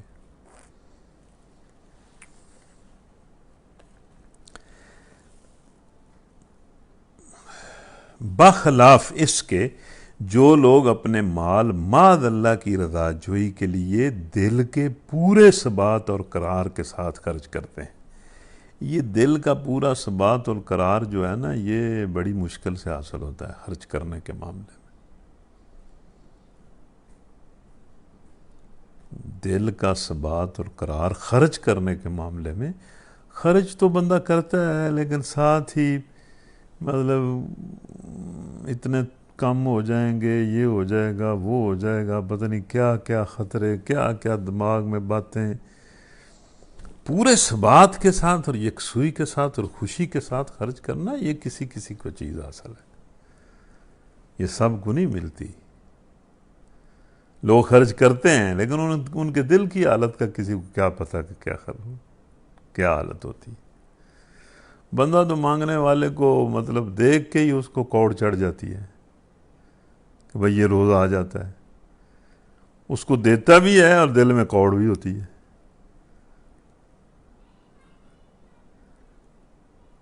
مطلب یہ دل کا ثبات پوری طرح ہونا اور دل کی خوشی ہونا، یہ کوئی معمولی بات نہیں ہے. یہ تو بہت ریئر لوگ ہوتے ہیں جن کو یہ چیز حاصل ہوتی کہ وہ دل کی بڑی یکسوئی کے ساتھ، بڑے قرار کے ساتھ، بڑے سکون کے ساتھ اور بڑی خوشی اور طمانینت کے ساتھ خرچ کرتے ہیں. بخلاف اس کے جو لوگ اپنے مال معاذ اللہ کی رضا جوئی کے لیے دل کے پورے ثبات اور قرار کے ساتھ خرچ کرتے ہیں، ان کے خرچ کی مثال ایسی ہے جیسے کسی سطح مرتفع پر ایک باغ ہو. اگر زور کی بارش ہو جائے تو دگنا پھل لائے، اور اگر زور کی بارش نہ بھی ہو تو ایک ہلکی پھواری اس کے لیے کافی ہو جائے. مطلب تھوڑا خرچیں، کم خرچیں، زیادہ خرچیں، مطلب جو دل کے ثبات اور اچھی نیت کے ساتھ اور خوشی سے خرچ کرتے ہیں ان کا تھوڑا بھی زیادہ ہے، اس کو پھر اللہ قبول کرتا ہے. وہ اگر دل کے ثبات اور قرار اور خوشی کے ساتھ اللہ کی رضا کے لیے خرچ کیا جائے تو کھجوریں سارے ڈھیر سے بھاری ہو جاتی ہیں. تم جو کچھ کرتے ہو سب اللہ کی نظر میں ہے. تو بندہ جو کچھ کرتا ہے اللہ کی نظر میں ہوتا ہے. کیا تم میں سے کوئی یہ پسند کرتا ہے کہ اس کے پاس ایک ہرا بھرا باغ ہو، نہروں سے سیراب، کھجوروں اور انگوروں اور ہر قسم کے پھلوں سے لدا ہوا، اور وہ عین اس وقت ایک تیز بھگولے کی زد میں آ کر جھلس جائے جب کہ وہ خود بوڑھا ہو اور اس کے کم سن بچے ابھی کسی لائق نہ ہوں. اس طرح اللہ اپنی باتیں تمہارے سامنے بیان کرتا ہے شاید کہ تم غور و فکر کرو. یعنی جس طرح ایک بوڑھے کا باغ اس وقت جل جائے جب خود بھی وہ اس کا بڑا محتاج ہو اور اس کے بچے بھی چھوٹے ہوں اور وہ کچھ مطلب کوئی چیز بنا سکنے کے قابل بھی نہ ہوں، اس وقت جس بوڑھے کا مال جل جائے اس بوڑھے کی کیا حالت ہوتی ہے. یعنی آگے خود بھی اپنے اندر طاقت نہیں ہے کہ کوئی نیا باغ لگا لے، اور بچے ابھی چھوٹے ہیں، کمزور ہیں، وہ کچھ کر نہیں سکتے. اس وقت اس کا باغ جل گیا. تو اللہ کہتا ہے کہ جو اس بوڑھے کی حالت ہوتی ہے اس سے بدتر حالت اس کی ہوگی جس نے ریا کے لیے اور دکھانے کے لیے پیسہ خرچا. قیامت کے دن اس سے بری حالت اس بندے کی ہوگی.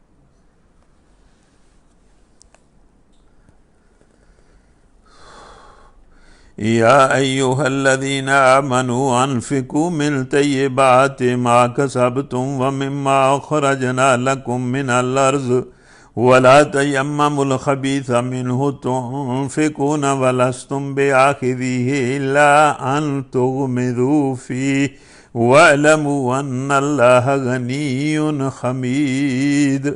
اب اللہ تعالیٰ اور آداب بتا رہا ہے کہ اے لوگوں جو ایمان لائے ہو، جو مال تم نے کمائے ہیں اور جو کچھ ہم نے زمین سے تمہارے لیے نکالا ہے اس میں سے بہتر حصہ اللہ کی راہ میں خرچ کرو. اللہ کی راہ میں خرچ کرنے کے لیے نکمی چیزیں اور مطلب نکارہ چیزیں نہ خرچو. اگر پلاٹ خرچنا ہے تو اچھا پلاٹ خرچو، اگر سونا خرچنا ہے تو اچھا سونا خرچو، اگر پیسے خرچنے ہیں تو جن پیسوں سے تمہیں بڑی محبت ہے، جن کو سینت کر رکھتے ہو وہ خرچو اور زیادہ تعداد میں خرچو. مطلب اچھی چیز خرچ ہو، ایسا نہ ہو کہ اس کی راہ میں دینے کے لیے بری سے بری چیز چھانٹنے کی کوشش کرنے لگو۔ وہ مجھے بڑا یاد ہے، وہ زلزلہ جب آیا نا تو میں پتہ ملتان میں نے کسی سے بات کی، بھئی یہ زلزلہ آیا ہے تو لوگوں نے بہت زلزلہ زدگان کی مدد کے لیے لوگوں نے بہت کچھ دیا ہے، یہ قوم جو ہے اس کے اندر بڑی بھلائی پائی جاتی ہے، یہ بڑی چیریٹی کرتی ہے۔ تو مجھے یاد ہے وہ ایک دوست تھا میرا، وہ کہنے لگا عرفان صاحب یہ بات آپ کی ٹھیک ہے کہ وہ لوگوں نے بڑا خرچ کیا ہے، لیکن میں بھی آپ کو ایک اور بات بھی بتاتا ہوں، لوگوں نے اپنے گھروں کی صفائی بھی بڑی کی ہے۔ جو ان کے گھروں میں نکمی چیزیں پڑی ہوئی تھیں اٹھا اٹھا کر انہوں نے کیمپوں میں جمع کرا دی، صفائی بھی بڑی کی ہے خرچ بھی بڑا کیا ہے، صفائی بھی بڑی کی ہے۔ جو نکارہ اور بیکار چیزیں تھیں اٹھا اٹھا کے گھروں میں سے لے آئے ہیں۔ تھوڑے لوگ ہیں جو مطلب دل سے وہ خرچ کرتے ہیں اور اپنا اچھا مال خرچ کرتے ہیں۔ تو اللہ کہتا ہے کہ اس کی راہ میں دینے کے لیے بری سے بری چیز چھانٹنے کی کوشش نہ کرو، حالانکہ وہی چیز اگر کوئی تمہیں دے تو تم ہرگز اسے لینا گوارا نہ کرو، الا یہ کہ اس کو قبول کرنے میں تم اغماض برت جاؤ۔ تمہیں جان لینا چاہیے کہ اللہ بے نیاز ہے اور بہترین صفات سے متصف ہے۔ واللہ تو غنی اور حمید ہے، اس کی راہ میں دینا ہے تو اس کی مطلب اللہ کی شان کے مطابق دیں۔ جس طرح کسی بڑے آدمی کو تحفہ دینا ہے تو اس کی مطلب جو حیثیت ہے اس کے مطابق دیں نا۔ کسی وزیر کی بیٹی کی شادی ہو اور آپ اس شادی میں جائیں اور جہاں لوگ تحفے دے رہے ہوتے ہیں اور پیسے دے رہے ہوتے ہیں، کوئی 20,000 دے رہا ہے، کوئی 50,000 دے رہا ہے، کوئی تحفہ دے رہا ہے، کوئی بڑا سے بڑا کوئی تحفہ دے رہا ہے، آپ وہاں 100 روپیہ دیں گے تو ہو سکتا ہے وہ لینے والے ہی آپ کے گلے لگ جائیں کہ دفعہ ہو باہر نکل جا، اگر نہیں ہے تو نہ دے، یہ تو کیا دے رہا ہے بھائی مطلب یہ کہ جس کو آپ دے رہے ہیں اس کو بھی دیکھیں نا کہ وہ کیا ہے، کس کو آپ دے رہے ہیں۔ تو اللہ کو آپ دے رہے ہیں تو پھر اس کی حیثیت کے دیکھیں کہ وہ کس شان کا مالک ہے۔ الشیطان یعدکم الفقر ویامرکم بالفحشاء واللہ یعدکم مغفرۃ منہ وفضلا واللہ واسع علیم یؤتی الحکمۃ من یشاء ومن یؤت الحکمۃ فقد اوتی خیرا کثیرا وما یذکر الا اولو الالباب۔ پھر یہ جو 2 آیتیں ہیں یہ بھی کمال درجے کی ان میں ترغیب ہے اللہ کے راستے میں خرچ کرنے کی۔ شیطان تمہیں مفلسی سے ڈراتا ہے اور شرمناک طرز عمل اختیار کرنے کی ترغیب دیتا ہے۔ اللہ کہتا ہے کہ یہ شیطان ہے نا، یہ تمہیں کہتا ہے کہ وہ پیسے خرچ ہو گے تو پیسے ختم ہو جائیں گے، تمہارے پاس رہ کیا جائے گا، یہ نہ خرچ ہو۔ تمہیں مفلس ہونے سے ڈراتا ہے، تنگ دست ہو جانے سے ڈراتا ہے، پیسوں کے کم پڑ جانے سے تمہیں ڈراتا ہے۔ تو ڈر تو بڑا ہوں نا، پیسوں سے گھٹ ہو جانے تو ڈر بہت زیادہ ہوں، بندے دی جان جاندی، پیسہ جانا تو نال ہی بندے دی جان بھی جاندی۔ تو وہ ڈراندا ہے، وہ صحیح ڈراندا ہے، مطلب انہوں پتہ ہے وہ اتھوں ڈرنا سو، جیسے میں انہوں پیسوں کا ڈراوا دیتا نا تو پھر ڈرنا سو۔ اللہ کہتا ہے کہ یہ تمہیں مفلسی سے ڈراتا ہے اور شرمناک طرز عمل کی ترغیب۔ شرمناک طرز عمل پھر کیا ہے کہ پیسے ہونے کے باوجود اللہ کی راہ میں خرچ کرنے میں بخل کرنا، یہ شرمناک طرز عمل ہے، بہت برا طرز عمل ہے۔ یعنی اس طرف پیسے کے کم ہونے سے ڈرا کر ایسا کام کرواتا ہے نا کہ جس کو اللہ نے کہا ہے کہ یہ فحشا ہے، اور دوسری طرف اللہ تمہیں کیا کہتا ہے؟ واللہ یعدکم مغفرۃ منہ وفضلا، اللہ کہتا ہے کہ میری راہ میں خرچ ہوگے تو ایک تو تمہیں میں معاف کروں گا، اور معافی تمہاری سب سے بڑی ضرورت ہے، میں نے معاف نہ کیا تو نہ دنیا رہے گی نہ آخرت رہے گی، اور دوسرا میں تم سے وعدہ کرتا ہوں کہ میں اپنے فضل سے اور تمہیں دوں گا۔ اور اللہ تعالیٰ بڑی وسعتوں کا مالک ہے اور جانتا ہے۔ یعنی شیطان کیا کہتا ہے اور اللہ کیا کہتا ہے؟ شیطان تو مطلب مفلسی سے ڈراتا ہے اور شرمناک بخل کی ترغیب دیتا ہے، اور اللہ کہتا ہے کہ اصل تمہارا مقصد حاصل ہو جائے گا خرچ کرنے سے، تمہیں مغفرت مل جائے گی، مغفرت ہی تو اصل مقصد ہے۔ جس کو میں نے معاف کر دیا بس وہ کامیاب ہو گیا، اور دوسرا فضل بھی میں عطا کروں گا۔ تمہیں لگ رہا ہے کہ پیسے تھوڑے آ جائیں گے، پیسے بڑھ جائیں گے، بڑھاؤں گا تو میں اپنے حساب سے، مطلب ہے کہ غیر محسوس طریقے سے دوں گا، اور بہت ساری مصیبتیں تم سے ہٹا دوں گا، بہت ساری بیماریاں ہٹا دوں گا، اولاد کے بہت سارے مسئلے تم سے ہٹا دوں گا، بڑی محرومیاں تم سے دور کر دوں گا، دوں گا تو میں اپنے حساب سے، اور تمہیں محسوس نہیں ہوگا، لیکن میں تمہیں دوں گا اور محسوس بھی تمہیں ہوگا۔ مغفرت بھی کروں گا اور فضل بھی بخشوں گا۔ واللہ واسع علیم، اللہ وسعتوں کا مالک ہے اور جانتا ہے۔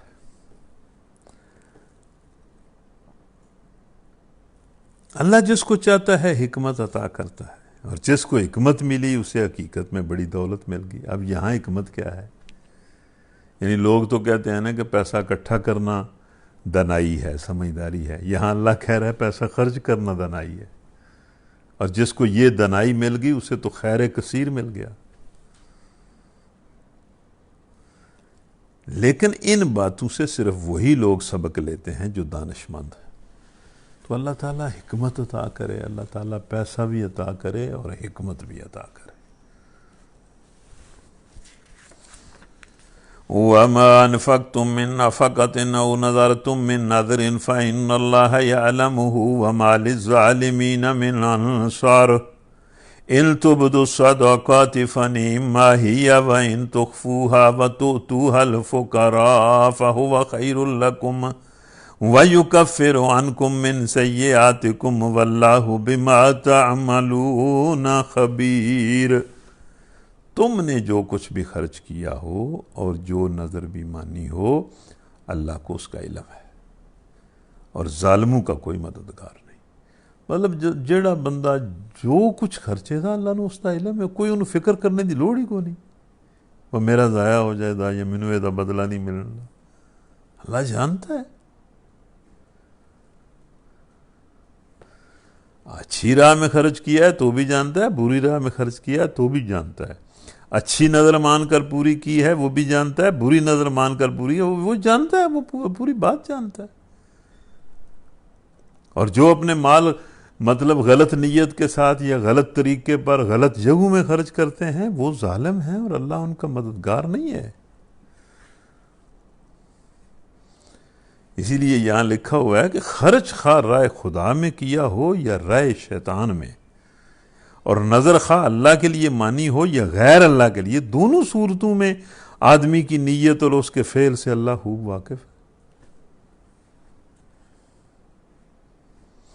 اگر اپنے صدقے اعلانیہ دو تو یہ بھی اچھا ہے، کوئی حرج نہیں ہے، لیکن اگر چھپا کر حاجت مندوں کو دو تو یہ تمہارے حق میں زیادہ بہتر ہے۔ اعلانیہ بھی دو تو ٹھیک ہے، لیکن خاص طور پر جب کسی حاجت مند کو دو تو چھپا کر دو، اس کا اعلان نہ کرو۔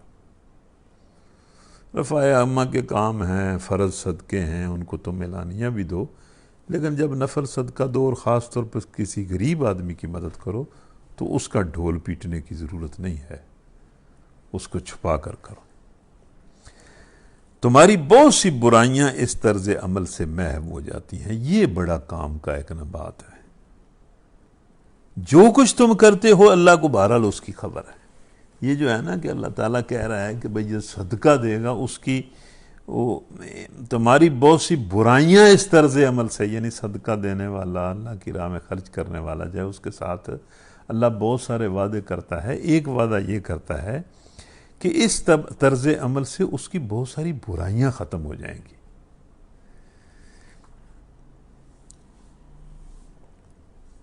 یعنی مطلب یہ ہے کہ چھپا کر نیکیاں کرنے سے آدمی کے نفس اور اخلاق کی مسلسل اصلاح ہوتی چلی جاتی ہے۔ اس کے اوصاف امیدہ نشو و نما پاتے ہیں، اس کے اندر اچھی صفتیں پیدا ہوتی ہیں، اس کی بری صفات رفتہ رفتہ ختم ہو جاتی ہیں، اور یہی چیز اس کو اللہ کے ہاں اتنا مقبول بنا دیتی ہے کہ جو تھوڑے بہت گناہ اس کے نامہ اعمال میں ہوتے بھی ہیں، انہیں اس کی خوبیوں پر نظر کرتے ہوئے اللہ تعالیٰ ویسے ہی نامہ اعمال سے کاٹ دیتا ہے۔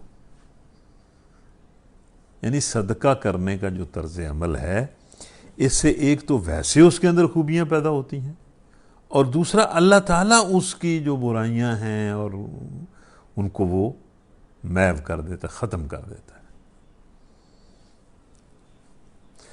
لَيْسَ عَلَيْكَ هُدَاهُمْ وَلَكِنَّ اللَّهَ يَهْدِي مَن يَشَاءُ وَمَا تُنْفِقُوا مِنْ خَيْرٍ فَلِأَنفُسِكُمْ وَمَا تُنْفِقُونَ إِلَّا ابْتِغَاءَ وَجْهِ اللَّهِ وَمَا تُنْفِقُوا مِنْ خَيْرٍ يُوَفَّ إِلَيْكُمْ وَأَنْتُمْ لَا تُظْلَمُونَ۔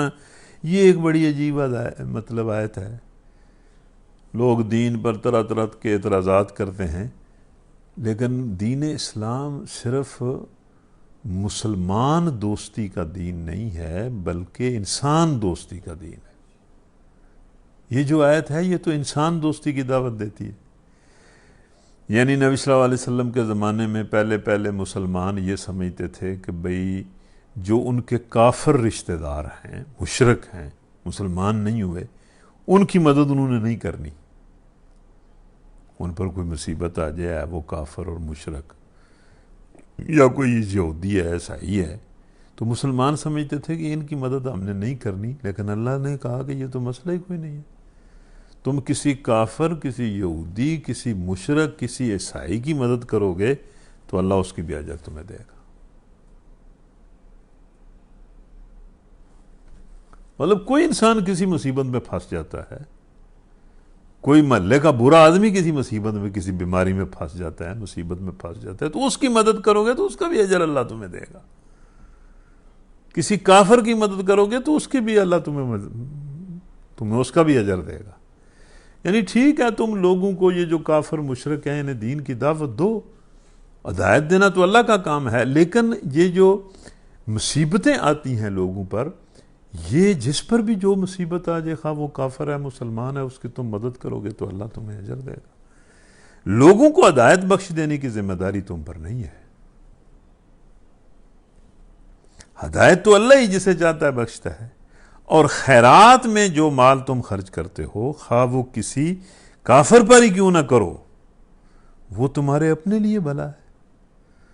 آخر تم تو اسی لیے تو خرچ کرتے ہو کہ اللہ کی رضا حاصل ہو، تو اللہ کی رضا تمہیں کیوں نہیں ملے گی؟ جس بھی مصیبت زدہ انسان پر خرچ کرو گے، اس کے نتیجے میں اللہ تم پر خوش ہوگا۔ تو جو کچھ مال تم خیرات میں خرچ کرو گے، اس کا پورا اجر تمہیں دیا جائے گا، اور تمہاری ہرگز حق تلفی نہیں ہوگی۔ یہاں لکھا ہوا ہے ابتدا میں مسلمان اپنے غیر مسلم رشتہ داروں اور عام غیر مسلم اہل حاجت کی مدد کرنے میں تامل کرتے تھے۔ ان کا خیال یہ تھا کہ صرف مسلمان حاجت مندوں ہی کی مدد کرنا انفاق فی سبیل اللہ ہے۔ اس آیت میں ان کی یہ غلط فہمی دور کی گئی ہے۔ ارشاد الہی کا مطلب یہ ہے کہ ان لوگوں کے دلوں میں ہدایت اتار دینے کی ذمہ داری تم پر نہیں ہے۔ تم حق بات پہنچا کر اپنی ذمہ داری سے سبکدوش ہو چکے۔ اب یہ اللہ کے اختیار میں ہے کہ ان کو بصیرت کا نور عطا کرے یا نہ کرے۔ رہا دنیاوی مال و متاع سے ان کی حاجتیں پوری کرنا، جو کافر ہیں، مشرک ہیں، تو اس میں تم محض اس وجہ سے تأمل نہ کرو کہ انہوں نے ہدایت قبول نہیں کی، اللہ کی رضا کے لیے جس حاجت مند انسان کی بھی مدد کرو گے اس کا اجر اللہ تمہیں دے گا۔ تو یہ انسان دوستی کا کمال دین ہے۔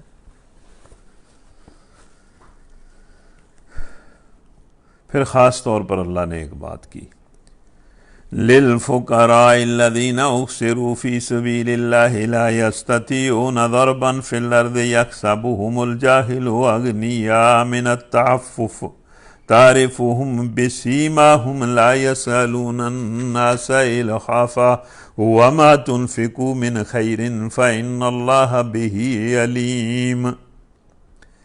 یہ اللہ کے راستے میں کام کرنے والے لوگ، مجاہد اور اللہ کے دین کے کارکن جو ہیں، دین کے کاموں کی وجہ سے مصروفیت کی وجہ سے وہ کاروبار نہیں کر سکتے، ان کے گھر کے حالات جو ہیں وہ مشکل ہوتے ہیں، تو ایسے لوگوں کی مدد کرنے کو اللہ بڑا پسند کرتا ہے، جو کسی سے مانگتے بھی نہیں ہیں، سفید پوش ہوتے ہیں اور دین کے کاموں کی مصروفیت کی وجہ سے اپنے بزنس نہیں کر سکتے۔ ایسے لوگوں کو بڑی عزت کے ساتھ، بڑے اچھے طریقے سے ایسے لوگوں کی مدد کرنا اللہ کو بڑا پسند ہے۔ نبی صلی اللہ علیہ وسلم کے زمانے میں بھی یہ لوگ تھے، کوئی 300-400 صحابہ تھے جو ہر چیز چھوڑ چھاڑ کے مسجد میں آ گئے تھے اور ہر وقت دین کی خدمت کے لیے حاضر ہوتے تھے، اور نبی صلی اللہ علیہ وسلم جب اور جہاں چاہتے تھے انہیں مہم پر بھیج دیتے تھے، اور ان کا کوئی کاروبار نہیں تھا۔ تو ان کی مدد جو ہے وہ اللہ کو، یا ان کی طرز کے جو لوگ دنیا میں زندگی گزارتے ہیں، ان کی مدد کو اللہ تعالیٰ بڑا پسند کرتا ہے۔